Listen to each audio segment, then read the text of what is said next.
option of misrepresenting him. Now, I like to title this video, A Journey Through the Mind of Peter Obi. Now, Peter Obi is a phenomenon that came at a point where a group of people have made it a religion that the Igbos must be hated and must not be president. Therefore, the only tool that they feel they can use to bring down or pull down a prospect from the southeast is to remind the rest of Nigeria about the breaking up of a supposed Nigeria that is sanctimoniously brought together and cannot be divided. We've heard the phrase that the unity of Nigeria is sacrosanct.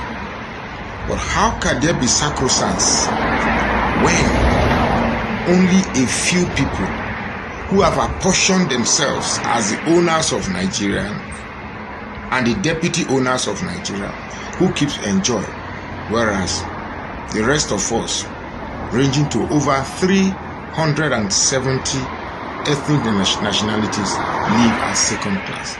That is unacceptable.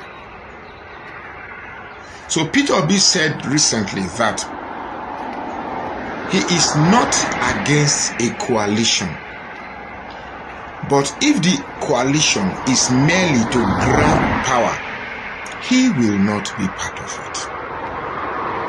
But if the coalition is to reset Nigeria and put Nigeria in its right pedestal, then he will be part of it. So I've seen a couple of videos, particularly from some youths in the north, who are trying to misrepresent that quotation to say, well, it appears Peter Obi is not ready to win the next election if he's not ready to be a coalition. Now, what has get me so worried is that at what point is our self-consciousness defined or refined to accept anomalies? And here is somebody who said that he is not desperate to be the president of Nigeria, but he's desperate to see Nigeria work. It's as if every single comment he makes, there are standby people who are bent on misrepresenting, because he is the man that must be brought down. I have seen, I know the game here. Now, for those northern youths who are thinking that once you knock Peter Obi out, it is an opportunity for the north to not be in power, let me talk to you. The north have held on to power for quite some time. So I ask, how much have you benefited from northern presidency? Most states in the north still boast as having the poorest cities, the poorest individuals, and to say the least, poorest region. Everything that is inimical to the existence of the mind and soul, you can get it from the north.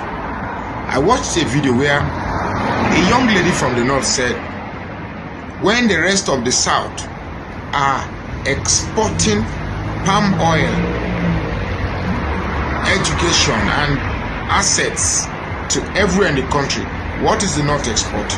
I know you're going to say onions, tomatoes and cows, but one of the cheap assets that the north exports to every state are beggars. When you go to Imo State, the beggars are northerners. You go to Lagos, the beggars are northerners. You go everywhere you see beggars, they are mostly northerners. Isn't that supposed to be ashamed? Now, I have asked in my previous videos, is there a meeting where people sat down and said, hey, we're going to be Nigeria, we're going to be Nigerians, and Nigeria will not be separated, but the Igbos must not be president? Was there an accord reached that I'm not aware of? So that I stop bothering myself. Do I like the Igbos? It's not about liking or hating the Igbos. Do I like the Yorubas? It's not about liking the Yorubas or hating the Yorubas. Or neither any tribe, as for that matter. But it's about searching for what will make Nigeria work. Trust me, if another Fulani man comes and there is sincerity that this man is going to work, make Nigeria work, I will vote him. If another Yoruba man comes and I'm certain is going to make Nigeria work, I will vote for him. But Tinubu will not make Nigeria work. He can't make Nigeria work. Now, there's a young man that made a post, a comment on one of my threads, and like, we should give Tinubu the time. He just came in, and blah, blah, blah. And then I'm using words that are not befitting to describe a sitting president. He is now the president of the Federal Republic of Nigeria. Hence, I should accord him the respect. Now, the context of the comment suggests that the end justified the means. Now, when I prorate that comment with what the president said before the election, he said, elections are not served a la carte. You have to grab it, you have to snatch it, and you have to run away with it. Such a mindset is not a legacy we can pass down to our youth. So when I see people asking me to accept, hey, the elections are over, it's time to accept him. After all, he has been sworn in as the President of the Federal Republic of Nigeria. It means we are saying that, well,